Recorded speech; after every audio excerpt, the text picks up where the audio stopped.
Cadet কলেজগুলো আবাসিক শিক্ষা প্রতিষ্ঠান হয় অনেক ছোট বয়সে আমাকে বাসা ছাড়তে হয়েছিল।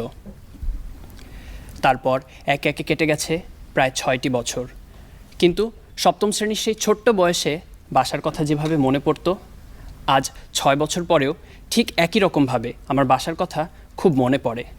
সারাদিন পিটি, প্যারেড, ক্লাস, গেমস আর হাজারো ব্যস্ততার পরে যখন আমি ক্লান্ত, অবসন্ন, তখন মনে হয় ইস, এখন যদি বাসায় থাকতাম। আর তাই তো আধরাতে যদি ঘুম ভেঙে যায়, আমার মনে পড়ে মায়ের কথা, আমার বাবার কথা, ভাইয়ের কথা। বিজ্ঞ বিচারক মণ্ডলী, বিতার্কিক বন্ধুরা এবং যারা শুনছেন, সবাইকে সাদর সম্ভাষণ জানিয়ে শুরু করছি বারোয়ারি বিতর্ক প্রতিযোগিতায় আমার আজকের বক্তব্য, যেখানে নির্ধারিত বিষয় আধরাতে যদি ঘুম ভেঙে যায়, মনে পড়ে।